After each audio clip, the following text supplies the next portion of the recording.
Oi, oi, oi! Seja muito bem-vindo, seja muito bem-vinda a mais um episódio do Mentes Brilhantes. Quando falamos em birras, alimentação seletiva ou dificuldade de sono, logo vem aquela sensação de cansaço, né? Sei bem. Mas e se eu te dissesse que existe uma outra forma de conduzir esses processos de uma forma mais leve e respeitosa?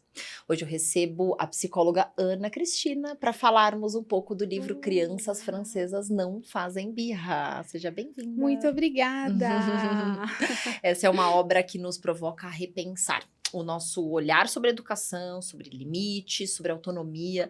E Ana Cris é psicóloga, especialista em terapia cognitivo-comportamental, certificada em saúde mental e inteligência emocional e com formação em suporte psicológico ao luto e mindfulness. Além disso, é mãe do Daniel e do Benjamin e acredita que a psicologia é a arte de tocar as pessoas. E ainda temos o privilégio de dividir nosso dia a dia de trabalho, né? Que privilégio, que honra! Conexão!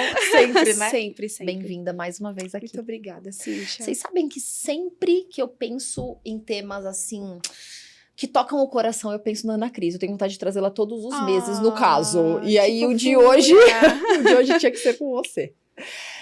Ana Cris é terapeuta da equipe do Espaço Eros e orientadora parental. E o livro Crianças Francesas Não Fazem Birra é um livro que me toca muito, porque é um livro que vai conversar com a gente sobre uma das maiores dores da parentalidade. Eu também recebo muitas famílias, atendo muitos pais, e o que é mais difícil é manejar comportamento e talvez, porque tem uma expectativa do filho obediente, significar pais competentes. Mas depois a gente fala dessa parte. Sim. Não vou começar polêmica. Eu só quero começar abrindo... Pela dor. Vai que eles desistem e desligam o episódio, né? Continuem. Nós não vamos falar tantas verdades assim nos 5 primeiros minutos, só no restante. Cris, conta pra gente um pouco sobre o teu olhar quando você se deparou com que essa obra, Crianças Francesas Não Fazem Birra, te elucidou. Como foi isso? Porque para mim foi bem impactante quando eu li esse livro, mas queria te ouvir. Certo. A princípio, dentro do mundo da orientação parental, nós temos técnicas, temos ali todo um manejo especializado, cauteloso, clínico, respeitoso para lidar com as questões desse tema. Mas, quando eu li esse livro, eu tive um choque positivo, porque eu percebi que muito do que nós orientamos e fazemos em orientação parental faz parte de uma cultura. Então, eu falei assim, o quê? Como? Preciso ler, socorro! E então essa obra me inspirou muito a repensar a orientação parental como um todo. Não apenas a parentalidade dentro do contexto clínico, mas até mesmo a minha parentalidade em relação aos meus filhos e ao que eu agrego à minha família a termos de cultura e valores. Valores, esse é um nome muito poderoso e que eu sempre digo na mentoria de pais, que se a gente se dedicar, ou se a nossa dedicação aos filhos estiver pautada na construção de suas identidades, ou de sua identidade, da identidade dos nossos filhos, o trabalho já está muito bem feito. É isso. Parabéns, ótimo, você tirou 10 na sua maternidade ou paternidade.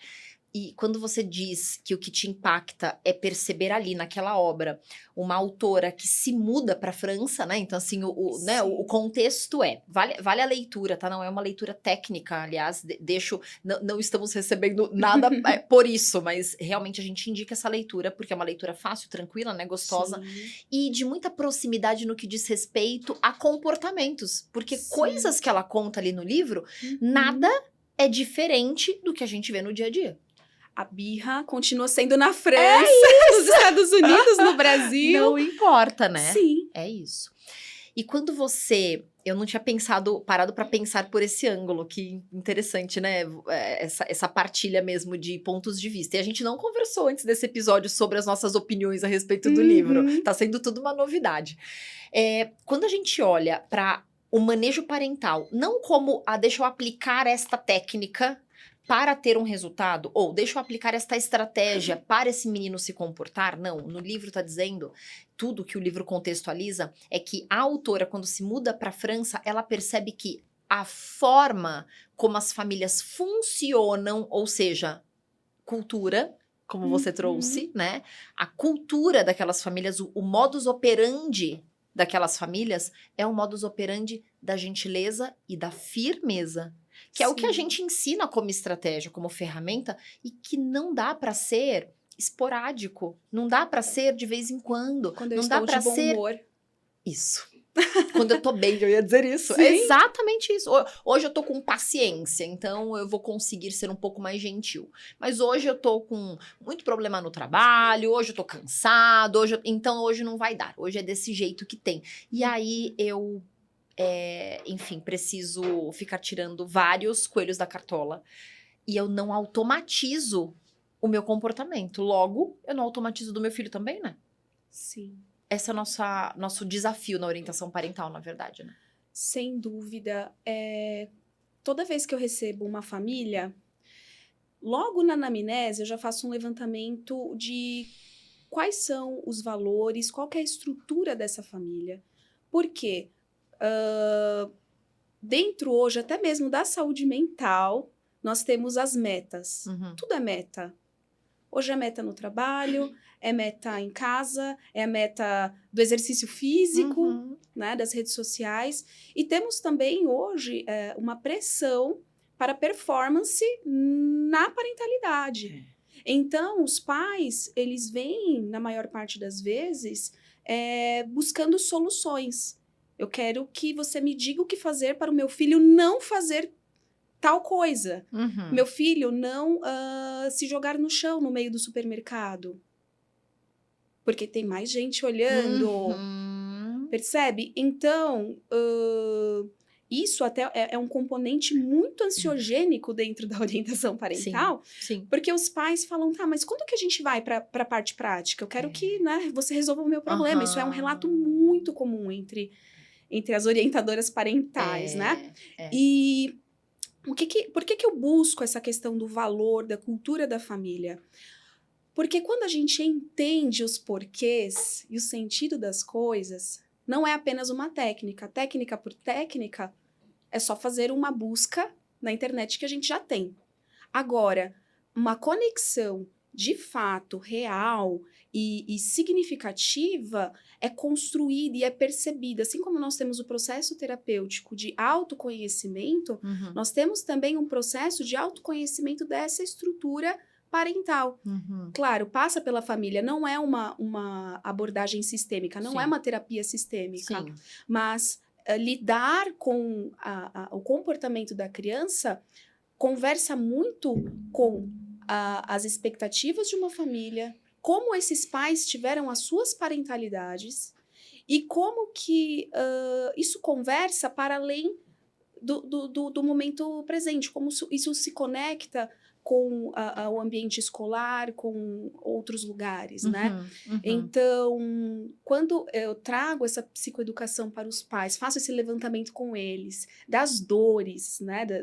O que tem por trás de tanta cobrança, eles conseguem, na maior parte das vezes, se conectar e repensar. Eles mesmos conseguem estruturar as ideias e até mesmo estratégias reais e que são benéficas, funcionais para os filhos, para eles e para a família. É isso, porque o foco precisa estar na família e não em quem está nos olhando ou nos observando. Porque essa inadequação de meu filho não pode se jogar no chão do supermercado porque as pessoas pensarão, na verdade ele não pode se jogar no chão porque ele precisa aprender a lidar com frustração, porque ele precisa aprender a esperar, é por isso que ele não pode se jogar no chão. Não é porque alguém vai me olhar, porque alguém vai me criticar, porque alguém vai achar que eu sou uma mãe ruim. Esses dias, essa semana inclusive com uma família, num retorno de uma consulta muito difícil, a mãe me diz assim, Cíntia, depois da nossa última sessão eu pensei, realmente são as pessoas que me movem e não a necessidade de educar meus filhos, porque eu tô sempre preocupada no que os outros estão pensando e eu não tinha notado isso. E aí quando o foco é receber a admiração de fora e receber holofotes de boa mãe, de bom pai, a gente perde o foco principal, que é o nosso filho, né? Sim. E também existe hoje em dia, um lugar que o livro traz da firmeza e da gentileza, que é o que virou uma cultura, ou que a autora percebe que é a cultura ali das famílias francesas, mas que na nossa cultura é muito distorcida, né, Cris? Ah, sem dúvida. De parecer que é permissividade. Que você tem ouvido sobre essa distorção da firmeza e gentileza? Peraí, deixa eu me segurar. Tá. Bom, deixa eu respirar fundo aqui.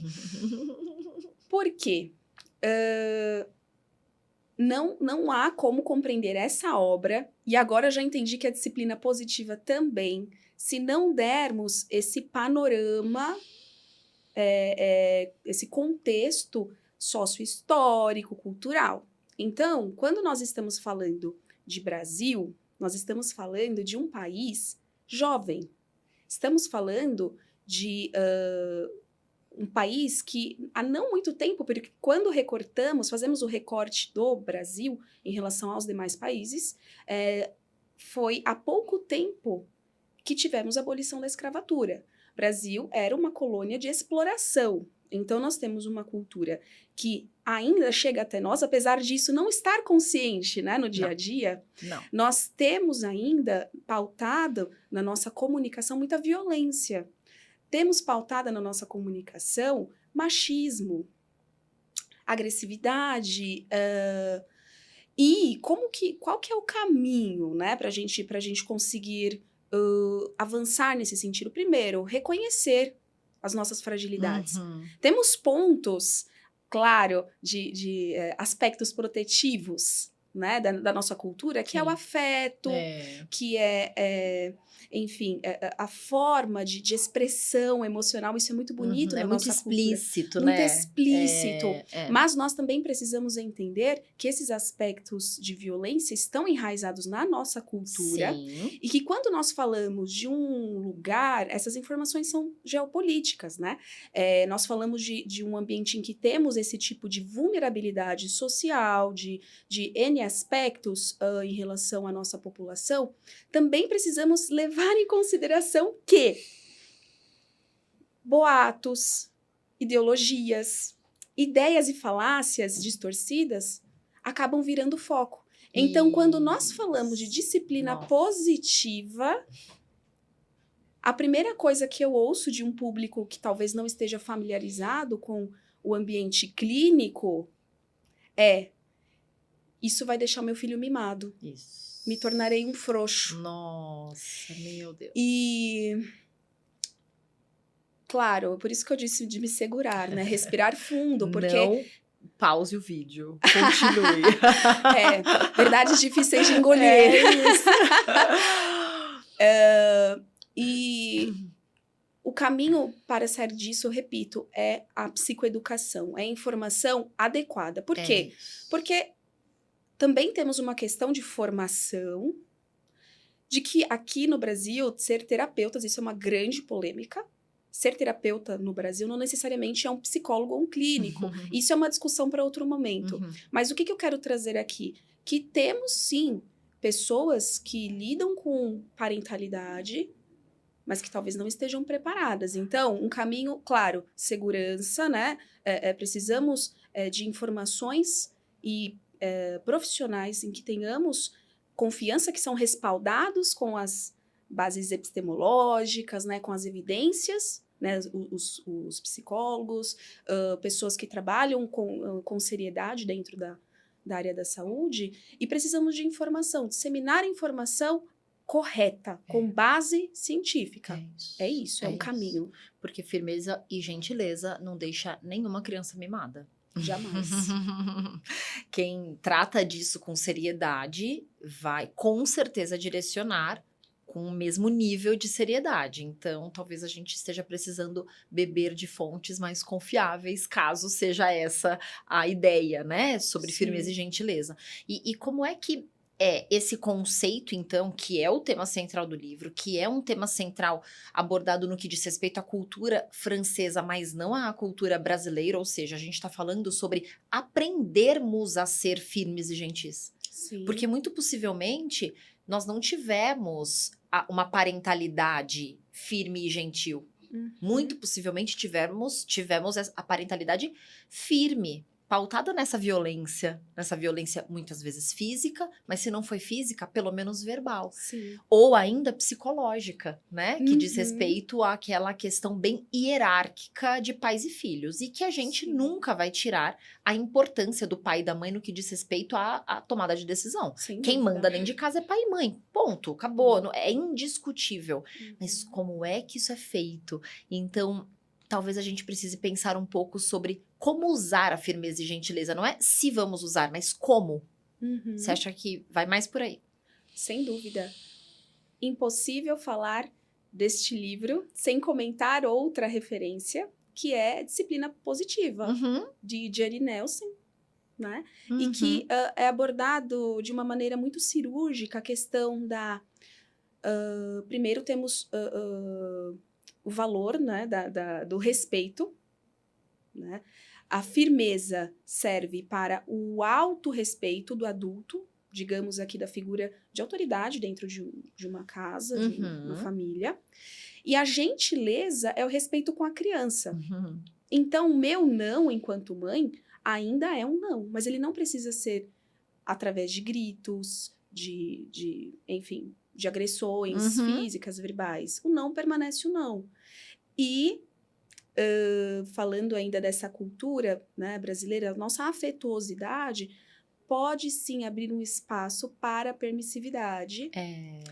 E é muito comum também, né, Cíntia, casais, pais que se anulam, né? Um é muito autoritário, o outro muito permissivo. E isso acaba criando um conflito para a criança. Então, firmeza e gentileza faz também repensar as regras, a rotina de uma casa, o que pode e o que não deveria. Quando ocorrem, né, ali as faltas, né, o passar do limite, como que isso é levado em conta.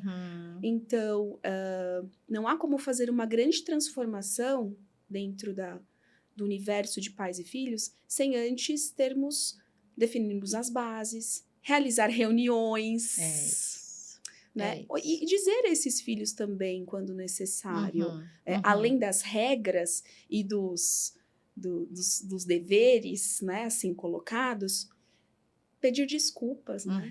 Por gentileza. Por Não é só favor. com os de fora, né? Não. É dentro de casa.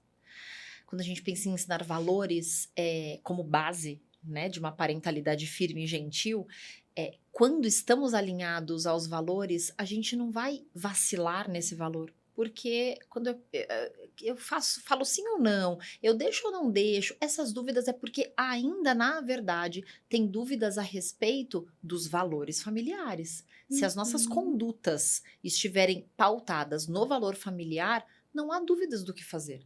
Não há dúvida se é sim ou se é não. Sim. Porque um valor, ele precisa estar cristalizado. Agora, como é que estamos ensinando isso para os nossos filhos? Sim. Né? Qual é que maneira que eles vão aprender um valor se a cada momento eu digo, para a mesma situação, eu tenho uma resposta diferente? Sim. Entende? Esses dias, com uma família que, já pensando em férias, né? Eu atendo algumas famílias de fora do Brasil, então eles já estão de férias da escola. E nos Estados Unidos são 3 meses de férias. Só voltam agora em agosto. Nós estamos em junho. As mães brasileiras agradecem. Não é? Um mêsinho e tá ótimo, tá né? Termina em maio, final de maio, as aulas só voltam em agosto. É muito tempo, né? E é muito difícil conduzir tudo isso, é verdade. E daí o pai e a mãe estavam na sessão, e daí o pai falou assim, Cíntia, é muito difícil propor alguma coisa para ser feita nas férias, porque nada é tão legal. Parece que tudo tem que ser muito legal. Porque qualquer convite que a gente faça que não seja muito legal, não quero porque eu quero ficar no meu iPad. No fim, a gente não consegue pensar em programa nenhum que seja, que supere a genialidade de um iPad. E aí é que tá. Qual é o nosso valor familiar? Se temos o valor familiar de família reunida, de tempo de qualidade juntos, de conexão, é sobre isso que nós vamos ensinar. Então, deixar um limite de tempo, mesmo nas férias, é preservar saúde. E nem precisa ir para o lado do preservar saúde mental, porque é muito subjetivo para uma criança. Sim. Pode ser para a saúde física mesmo, a saúde ocular, já começa daí. Ou seja, é base de cuidado. Então, talvez a gente precise, para ser firme e gentil, talvez a gente precise dar um passo para trás e olhar um pouco para os nossos valores familiares e decidi-los. Sim. Não é? E eu gostaria muito de comentar um clássico, que é bater. Palmadas. Por favor, fale tudo. Vocês ainda estão aí? Oi, alô? Bom, quando nós temos o valor de respeito dentro de um ambiente familiar, dentro de uma casa, isso é muito claro para os adultos, isso também é claro automaticamente para as crianças. Ou seja, muitos pais me perguntam, devo ou não devo bater? E se a criança me bater, o que eu faço? Simples. A regra é, nessa casa, ninguém bate em ninguém. Eu não bato em você, mas você também não tem o direito de me bater. Ah, mas a criança vai tentar... Ok, eu entendo que vai ocorrer uma birra, uma manha, o que você quiser chamar, né, disso. Mas mesmo durante esse período, eu estarei ali para acolhê-la, mas ela não me bate. Porque nesta casa não se bate em ninguém. E essa firmeza, perceba, não fomos a extremos. A criança não é porque ela está desregulada que ela vai me bater. Não deixarei. Mas esse valor, esse sustentáculo, precisa estar firme. Mas precisa estar firme para o adulto primeiro. Total. No dia a dia, nas férias, as coisas apenas se intensificam. Se intensificam. Porque o tempo juntos aumenta. Aumenta. E, portanto, a chance de querer mais tempo, mais enfim, é enorme. E os pais vão, então, entendendo que o filho que está sem o limite. Mas quando, na verdade, não teve uma conversa para dizer estamos de férias e algumas regras, elas se mantêm. Outras se flexibilizarão. E tudo bem, mas cadê a regra clara, coerente e, portanto, para ser consistente? Né? Talvez a gente vá olhando para essa questão do respeito. Interessante você trazer isso, porque quando uma criança levanta a mão para bater num pai, numa mãe, a primeira coisa que se diz é: não levante a mão para mim, eu sou sua mãe. Quando, na verdade, o que tem por detrás desse discurso é: você é pequeno demais para querer me bater. Só eu posso fazer isso com você. Sim. Entende? Agora, quando o discurso é: nesta casa ninguém bate. Sabe que esses dias, tão curioso, né? Tenho Catarina de 3 anos, recém-feitos. Linda, uma princesa, fofa. E que tá, né, no treino, né? No treino pra vida. Então, ela tem que... Ela precisa fazer enfim, o exercício dela de colocar a voz dela onde ela quer e aí, às vezes, quando ela fica nervosa com alguma coisa e ela quer descontar isso em algum comportamento, de falar alto, de falar brava, a gente diz pra ela: filha, gritar não combina com você. Você é tão gentil. Quando você grita, não tem nada a ver com você. Você é uma garota que sabe se comunicar, você fala tão bem. A gente te entende. Tudo que você fala, a gente entende. Então, o grito não combina com você. Não é que gritar é errado, que você não grita comigo, você não levante a voz pra mim. É que isso não combina com a sua identidade. A sua identidade amorosa e gentil não é condizente com esse grito. Até porque, né, Cíntia, quando chega na adolescência, mas você grita comigo, mas você me bate. É isso, é isso, é isso. Cadê a construção de identidade dos nossos filhos? Meu Deus, olha só. Tá bom.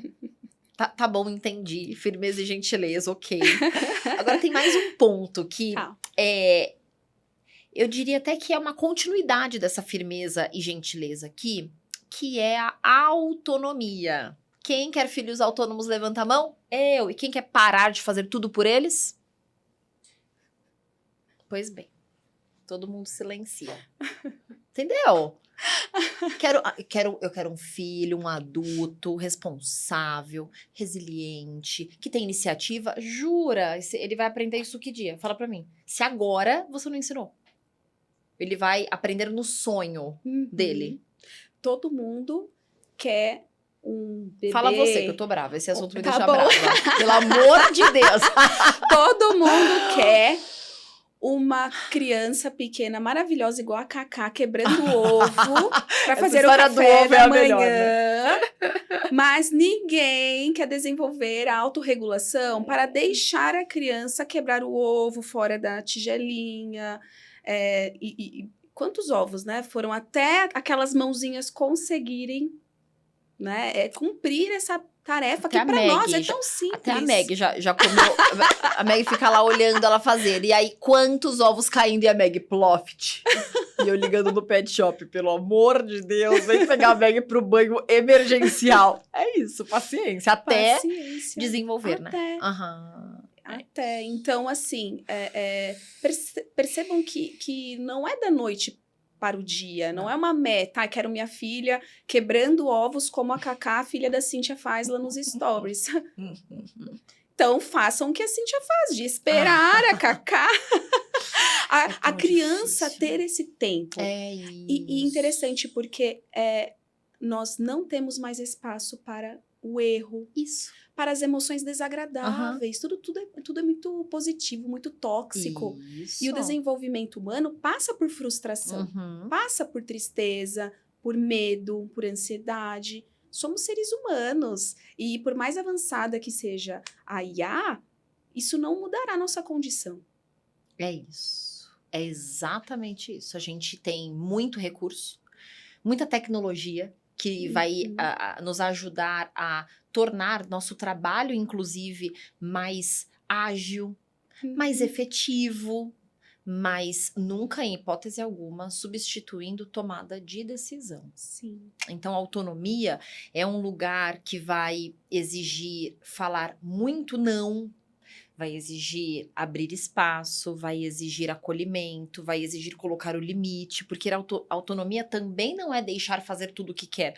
Sim. Eu quero quebrar ovo, claro, com todos os dias. Não, vocês nunca viram a Catarina fazer o ovo dela de segunda a sexta. Não dá tempo. Não tem ovo mexido na minha casa de segunda a sexta. E nem na sala, né? E nem na sala. E você entende? Existem limites, existem combinados. Então, a autonomia, ela é um comportamento aprendido e alguém precisa ensinar. Quem vai ser o corajoso para iniciar esse processo? Porque dá trabalho. E dá trabalho também por uma outra razão, para a gente fechar e não deixar esse episódio com 3 horas e 25 minutos, que era o nosso desejo. Porque vai ter que ter parte 2, já vou logo avisando, tá? A gente vê nossos filhos se frustrarem. Talvez o não deixar que a autonomia aconteça, nem sempre é porque eu não quero ter trabalho. Para algumas famílias, sim, dependendo dos seus valores. E para outras, é porque quando ele faz, a chance de não ser 100% é enorme. Então, eu tiro dele, faço eu, que vai ficar perfeito. E ele não se frustra. Só que quando ele se frustra dentro de casa, com uma pequena tarefa que ele se frustrou, ele tem condições de ter você para ajudá-lo, para acolhê-lo, para se regular. Mas eu não sei se nas frustrações da vida, que você não vai poder estar, como é que ele vai dar conta disso? Porque elas virão, né? Virão. E aí? Virão e precisamos falar sobre a nossa geração de pais cansados e culpados. Como nós estamos dizendo ao longo desse episódio, a tristeza, a raiva, a frustração são inerentes da condição humana.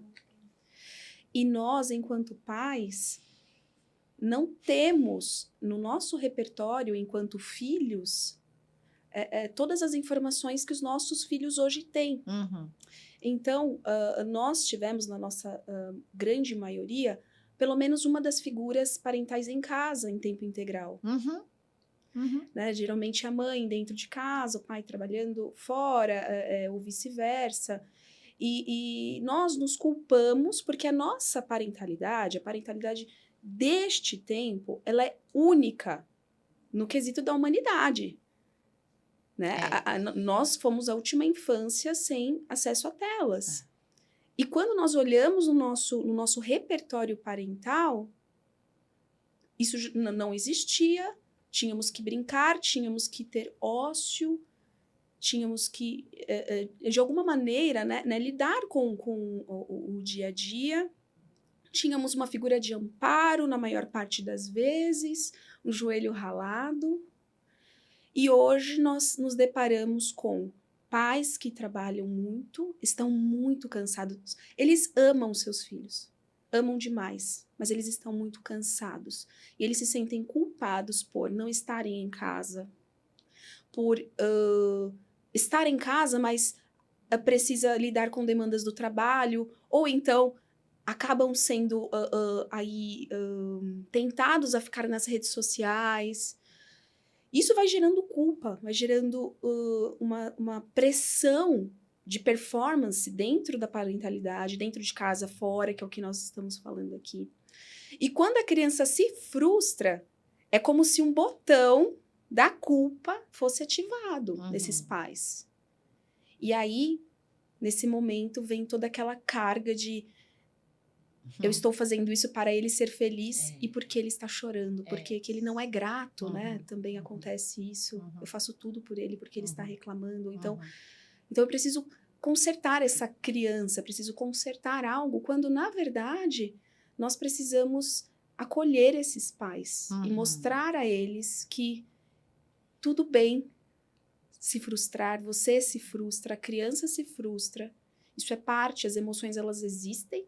Né? Como diz o nosso queridíssimo Renato Caminha, né? Vivemos num mundo high-tech, mas a nossa máquina é primitiva. Então, mostrar isso para a criança e para nós mesmos, de que tudo bem eu ter uma carreira fora, administrar a minha parentalidade e eu preciso ter a minha vida também.